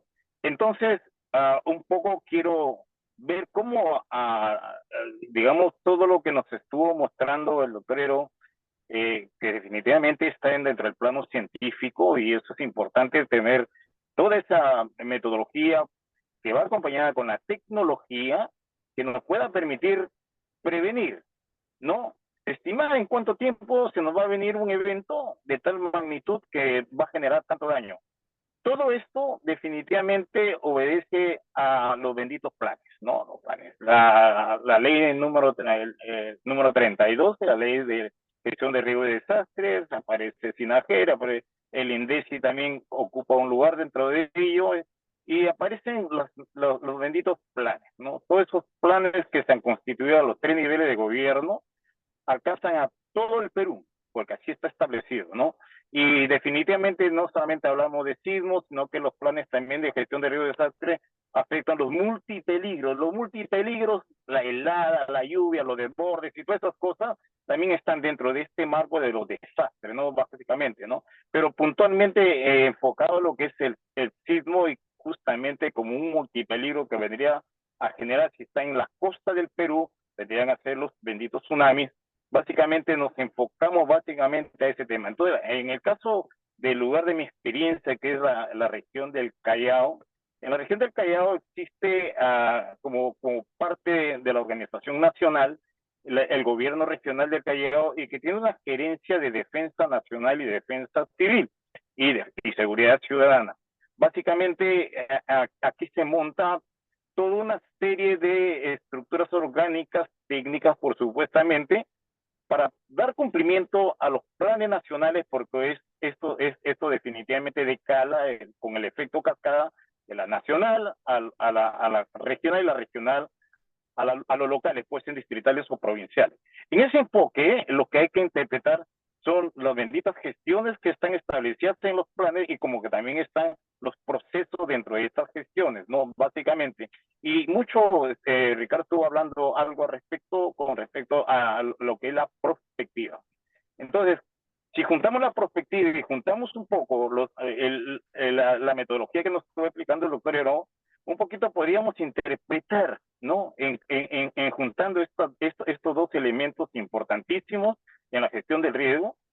Si tenemos algo metodológico, científico, que nos pueda predecir que va a venir un evento, por supuestamente esto en los días, entonces con la prospectiva que se haya hecho con respecto a las zonas vulnerables o a las zonas que tienen muchos condicionantes, ¿cuál es la palabra? Condicionantes, que pueden en un caso de sismo crearme un desastre, como el caso de que quería escuchárselo al doctor del terremoto de Yungay, ¿no? El terremoto de Yungay tuvo un desencadenante que fue el hielo arriba. Básicamente lo que queríamos entender es que la organización que está en el gobierno regional, a través de Defensa Civil, establece convenios con el CNP, convenios con Defensa Civil a nivel nacional, para poder establecer planes y programas que puedan, un poquito definir o de cómo va a ser el comportamiento de la población y las partes técnicas en el caso de un sismo. Antes, durante y después del sismo, ¿no? ¿Qué es las participaciones o las actuaciones bajo responsabilidades legales y responsabilidades técnicas? Entonces, cuando hablamos de ese bendito antes, estamos entendiendo que esa gestión prospectiva nos está diciendo que debe haber toda una serie de evaluaciones de riesgo de desastre por fenómenos naturales. Entonces, establecen los que le llamamos los EVARES, evaluaciones de riesgo. Estas evaluaciones de riesgo son preventivas. El CNP tiene un carácter preventivo y el Defensa Civil tiene un carácter reactivo. Bajo ese enfoque, CNP trabaja muchísimo con los gobiernos regionales y con los gobiernos locales, tratando de llevar a cabo estudios de evaluación de riesgo. Entonces, cuando se habla de estudios de evaluación de riesgo, se está hablando de estudios netamente técnicos bajo metodología que establecen la cantidad de condicionantes que existen en un área determinada, y en esas condicionantes existe la posibilidad de que generen un efecto con un alto nivel de daño, tanto a las partes estructurales como a la vida humana. Entonces, bajo este enfoque, las evaluaciones de riesgo, y en el gobierno regional se hacen muchísimas evaluaciones de riesgo. Este año se han terminado con casi 8 o 10 evaluaciones de riesgo en diferentes zonas clínicas, y una de ellas inclusive fue el riesgo del oleaje en la punta, Chucuito exactamente, ¿no? Cómo podía afectar los oleajes. Entonces, bajo este enfoque, se hacen los estudios y se proponen medidas que son de carácter estructurales, como también medidas de carácter no estructural. vamos a aterrizar al respecto que estos resultados de estos estudios que con un equipo técnico que son acreditados por CNPRED, ¿no? Realizan estos estudios y presentan la propuesta, ¿no? Está bien,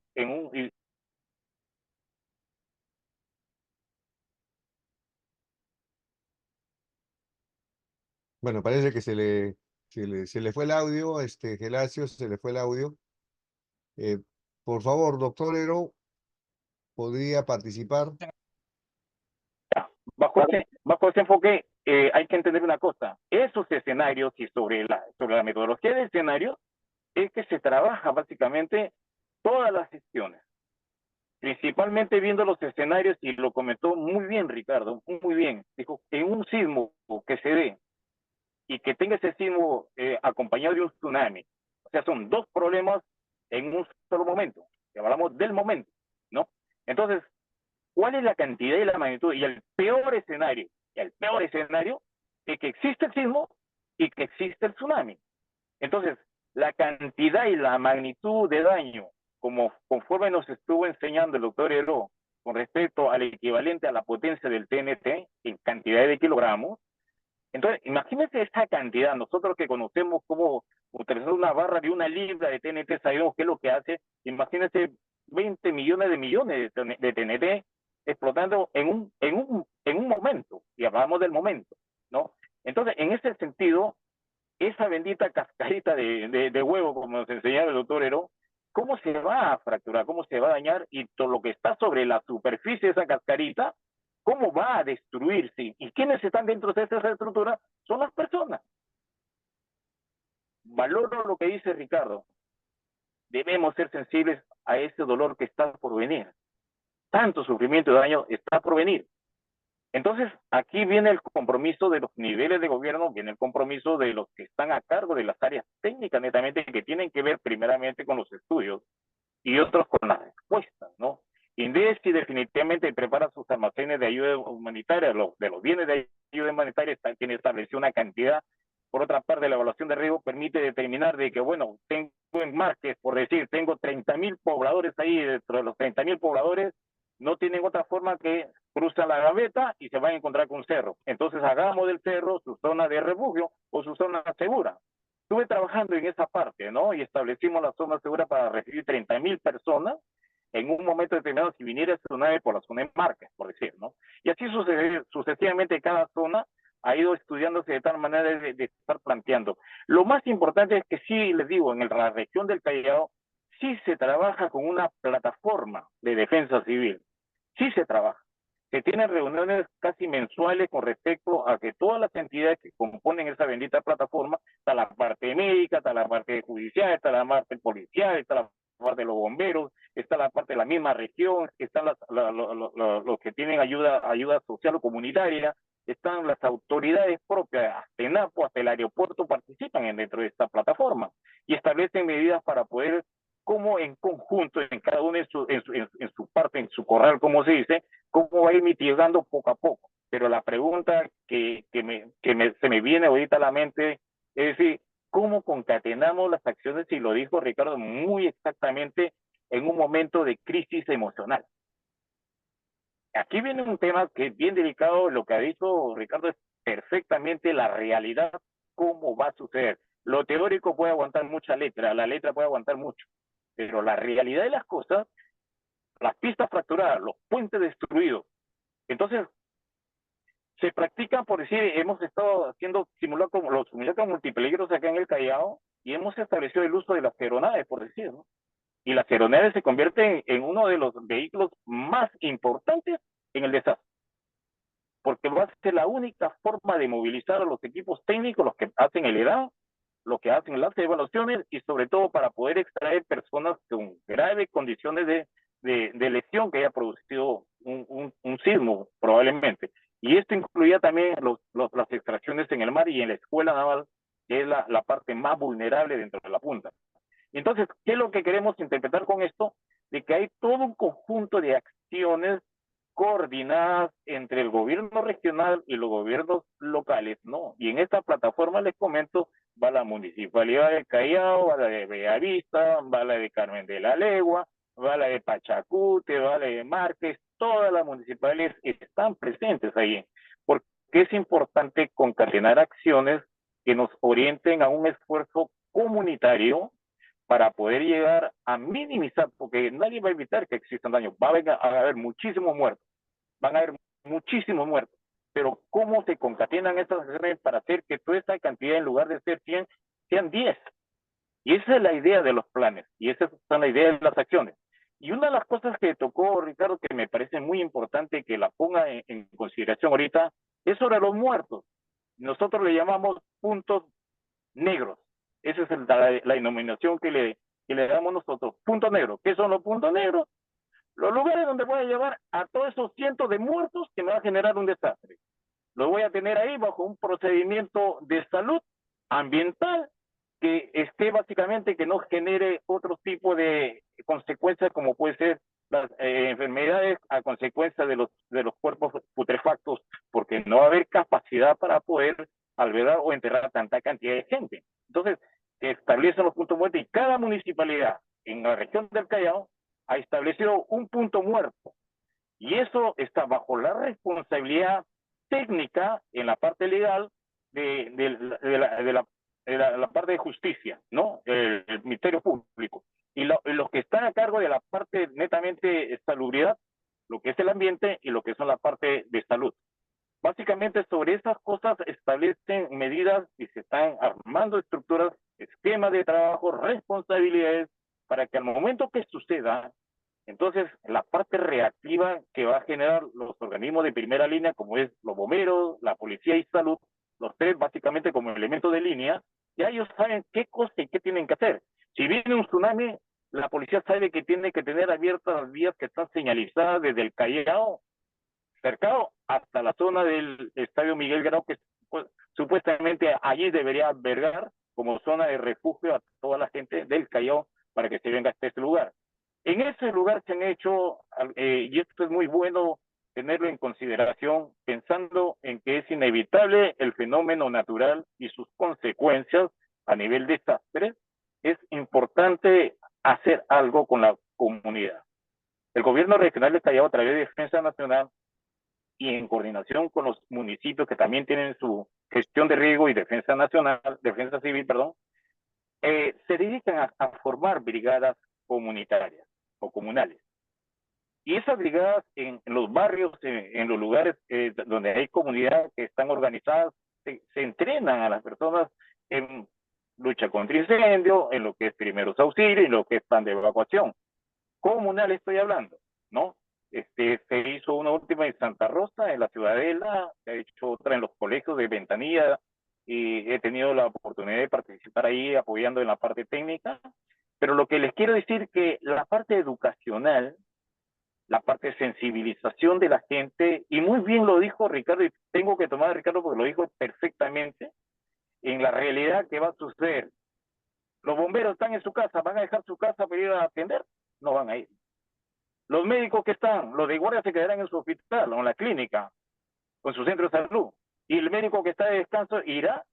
No. Entonces estamos hablando de una realidad triste, lamentablemente, que no va a suceder. Entonces nosotros entendemos y hemos aprendido de que es mejor entrenar a la misma comunidad a que solucione sus propios problemas, porque no va a llegar la ayuda en el momento que se requiera. Lamentablemente es una triste realidad. Entonces, bajo este enfoque, hemos enfocado mucho el trabajo de la sensibilización comunal, la creación de brigadas, principalmente en los colegios. A los chicos de quinto año de secundaria se les da algunas responsabilidades de liderazgo, como poder ser brigadistas. Trabajamos a través de ellos para que ellos sean también parte de las soluciones en el momento que suceda un sismo y puedan ayudar en la comunidad a las autoridades. Y básicamente hay toda una mecánica estructurada para poder desarrollarla en el momento posterior o durante o posterior al sismo, porque en eso está enfocado los trabajos de defensa civil propiamente dicho, ¿no? Bien, entonces, recapitulo. Lo que es preventivo y acciones que se están realizando en Defensa Nacional del Callao, en la Gerencia de Defensa Nacional y Defensa Civil, es primeramente evaluar los riesgos en las áreas más vulnerables, ¿no? Que tengan demasiada exposición, ¿no? Y sobre todo fortalecer la parte de la resiliencia, que es importante. En esta parte se le enseña a la gente a armar de su mochila, tener inclusive, le hemos estado entrenando en decir, si tengo a mi papá que sufre del corazón y tiene que tomar pastillas, póngale pastillas ahí en la mochila de emergencia, porque si usted lo lleva sin pastillas no va a haber ninguna farmacia abierta. ¿Cómo lo va a curar? ¿Cómo lo va a sanar? Entonces, tenemos que ser muy realistas en los planes. Yo soy enemigo, disculpen que diga esta palabra, soy enemigo de hacer planes que solamente son sueños y no se ajustan a la realidad. Tuve la oportunidad de sancionar un plan de incendio, porque habló mucho de los bomberos, mucho de los riesgos, mucho de acá, y nunca llegó a hablar del agua. Y ustedes saben que los incendios se pagan con agua. Y si no hay agua, y si no lo tengo en un plan, entonces, ¿cómo puedo activar un plan de incendio si no tengo agua? Entonces, hay cosas que debemos nosotros hacer con justa petición, podría ser súplica a las autoridades, para que asuman compromisos más objetivos, ¿no? Y esos compromisos objetivos tienen que ser reales en función a las necesidades de la población. En estos casos, en un sismo de esas magnitudes que esperamos, como nos está explicando el doctor Heró, va a haber un momento que esas benditas placas van a tener una liberación de presión y energía de tal magnitud que lo que está encima de la cascarita de ese huevo no va a poder soportar estar en pie tanto como estructuras como personas, y esto va a ser un gran daño. Entonces, el consejo y la recomendación es que tratemos de empujar a las autoridades a que seamos más realistas en sus planes. Los planes tienen que ser reales. Reales quiere decir que cumplan la función en el momento que se den conforme a esos escenarios que se van a presentar. Entonces, bajo ese enfoque, va a haber inversión. Estimado Gelacio, por favor, ¿podría dar su opinión concentrándose en el tema del uso de la tecnología en la prevención, para que es la intervención que hemos pedido para el doctor Heró? Sí, lo dije al inicio, Dije exactamente esta metodología que nos planteó el doctor Heró, más la prospectiva, estas dos, en la gestión prospectiva, y la gestión prospectiva está mirando qué es lo que va a suceder en función a los escenarios, y esos escenarios tienen los condicionantes. Esos son los que van a definir prácticamente la magnitud del desastre que va a ocurrir en muertos y en estructura. Pero si yo tengo una perspectiva donde estoy mirando a ese futuro de desastre y tengo una herramienta como es la que está planteando el doctor Heró, que me parece totalmente positiva, buena, oportuna, diría hasta podría ser una solución para poder definir exactamente las acciones preliminares antes que aparezca el evento. Entonces, la tecnología definitivamente va a marcar un punto de inflexión con respecto a las decisiones de los elementos decisores para poder decir qué hacer con la gente. Si me está avisando la tecnología, si me está avisando esta metodología de predecir un sismo, entonces se activan los planes antes de que suceda el evento. Entonces estamos hablando que el ahorro de vidas, el ahorro de pérdidas va a ser mucho mayor. Entonces vamos a minimizar a lo más pequeño el desastre o el efecto del desastre.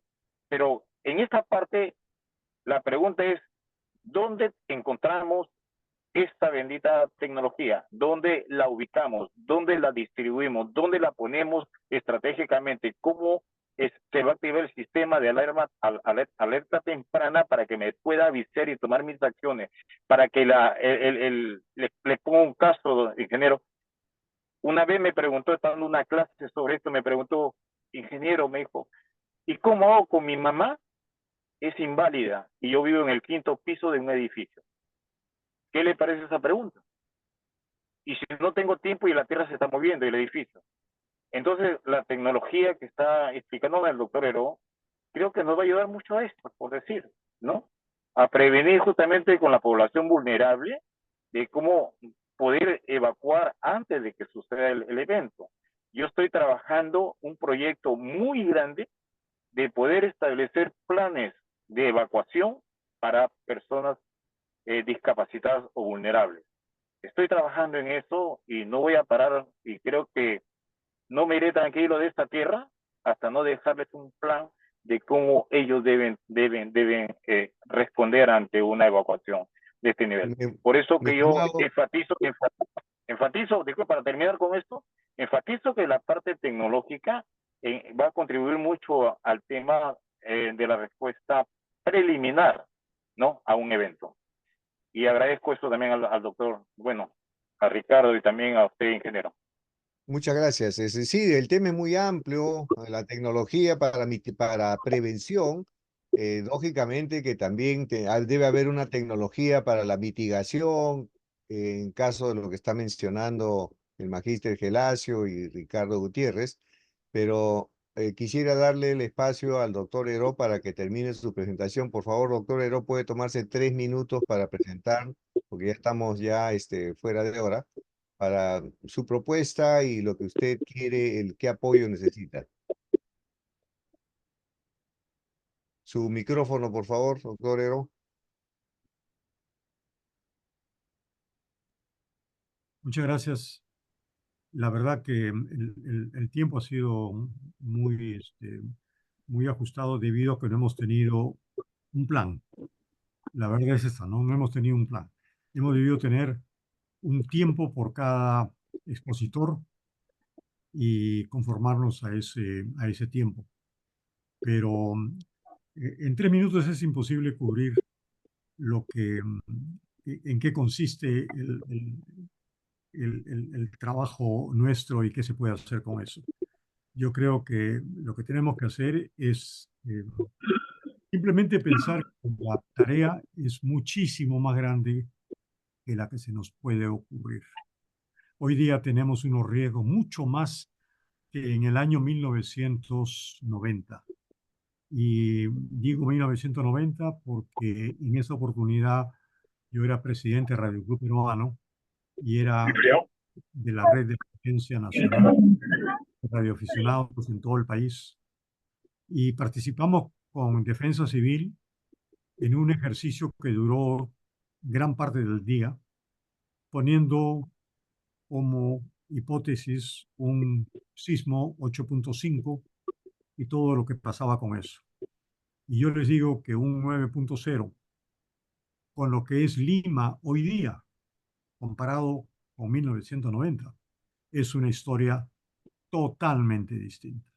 Hoy día Lima ha colapsado en tráfico, totalmente colapsada, por todas partes, por todas partes.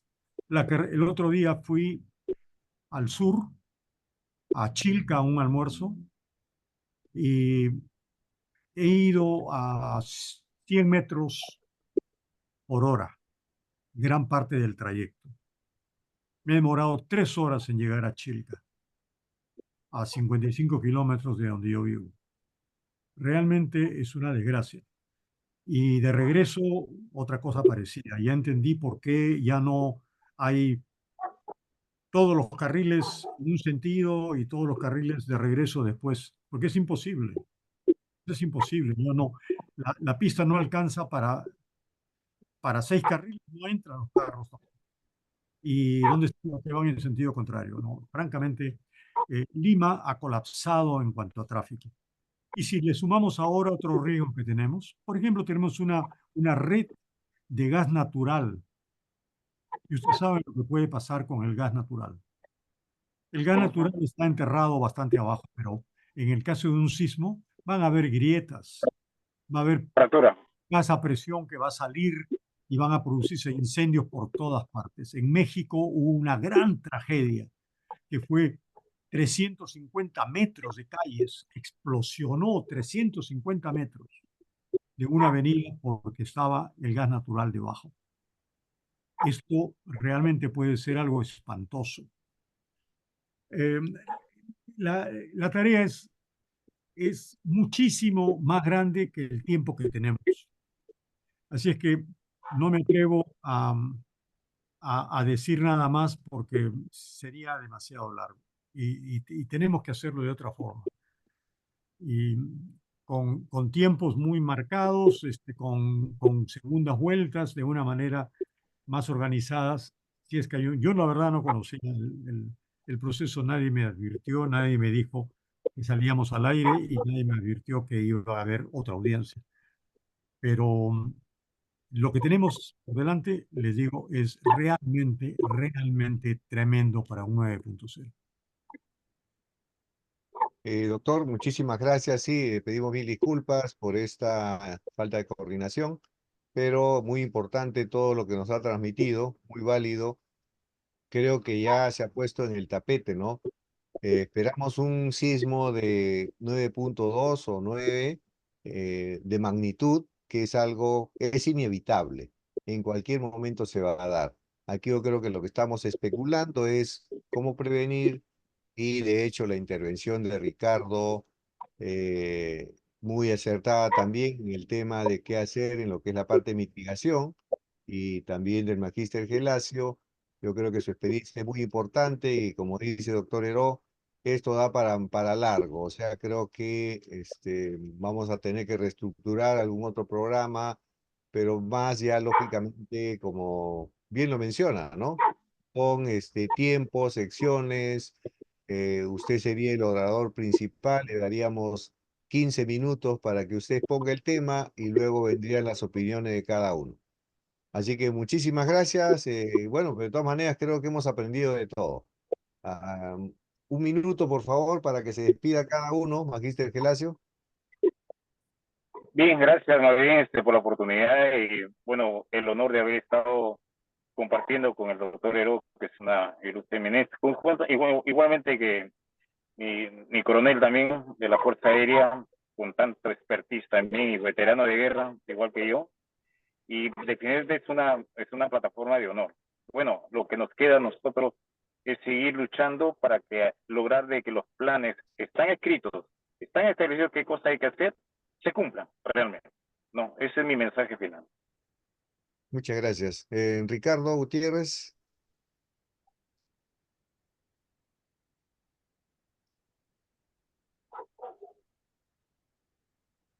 Ya, no te preocupes, Ricardo, estás manejando todavía. Bueno, doctor Heró, su palabra de despedida, por favor. Muchas gracias a todos por invitarme a esta reunión. Y las últimas palabras suyas han sido realmente muy descriptivas de lo que hay por hacer.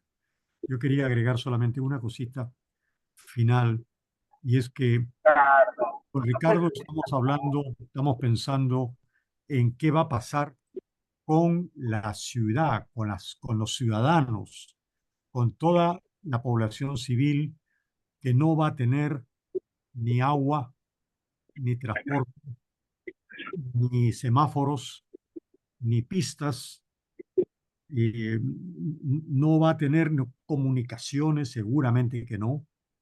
Nos estamos preocupando mucho de, claro, es necesario quienes atienden a esa población, es importantísimo. Pero como lo ha dicho Ricardo, ni siquiera esas personas van a ser más bien ciudadanos antes que gente disponible, porque también tienen su familia y tienen sus cosas que hacer. Entonces, tenemos que, la cosa es muchísimo más seria. Ojalá que podamos involucrar eso. Esta ciudad tiene entre 10 y 12 millones de habitantes y la zona de rompimiento de este sismo puede ser muchísimo más grande que eso. Puede ser, por ejemplo, todo el departamento de Lima, ¿no? Entonces la población es muchísimo. Así que hasta una próxima oportunidad donde podemos seguir conversando y, y teniendo algunas ideas resumidas. Muchas gracias a todos. Perdón, ¿me permiten? ¿Me escuchan? Llegate a Adelante, puerto. Ricardo. Sí, gracias. Algo breve.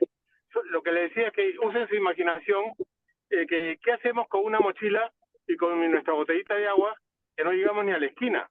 Acuérdense que por un celular te matan, ¿cómo será por una mochila que tenga víveres y agua? ¿A dónde llegamos? ¿A cuál va a ser el albergue número 1 donde vamos a ir? ¿A dónde queda? Ese es el plan. Hay que planificar, porque si queremos a la gente viva, salva y sana, tenemos que planificarlo con anticipación. Ya empezar el plan de evacuación, ya deberíamos empezarlo. No esperar a que falten 20 días o 10 días para que venga el sismo, no. Hay que empezarlo lo más pronto posible, creando parques industriales, ciudades inteligentes, todo con cultura de resiliencia. Empezar a sacar a la gente de Lima y poner las viviendas que queden y ponerlas totalmente fortificadas, fortalecidas con diferentes sistemas como el Shotcrete, qué sé yo. Pero debemos de actuar ya, porque a la hora que venga ya no la contamos. Muchas gracias por todo y un placer poder haber comentado con ustedes. Muchísimas gracias. Bueno, nos han acompañado acá 3 especialistas, cada uno en su tema, y este tema de cómo podemos nosotros desde prevenir y mitigar las consecuencias de los fenómenos naturales es un tema que creo que tiene para largo. Yo creo que cada uno en su propuesta, muchas gracias, y hemos aprendido. De hecho, aunque no tenemos actualmente, ¿no?, la coordinación, la fuerza, la planificación, pero creo que es importante que en este programa hemos puesto una de las piedras para poder articular soluciones. Tal vez en otro momento podamos hablar tecnología para mitigación, pero en este caso, muchísimas gracias, doctor Heró, muchísimas gracias, magíster Gelacio Vieira. Estimado José Ricardo, muchísimas gracias y los esperamos entonces en otro programa donde volvamos a tocar este tema de cómo la tecnología nos puede ayudar en la prevención y la mitigación en caso de desastres. Muy buenas noches, muy buenas tardes, muy buenos días, depende de dónde nos vean. Los invitamos a que busquen en las redes nuestro programa Hablemos de Innovación, Ciencia y Tecnología, una alianza entre Universal TV Digital y la Plataforma Tecnológica Peruana. Muchísimas gracias. Muy buenas noches, días o tardes.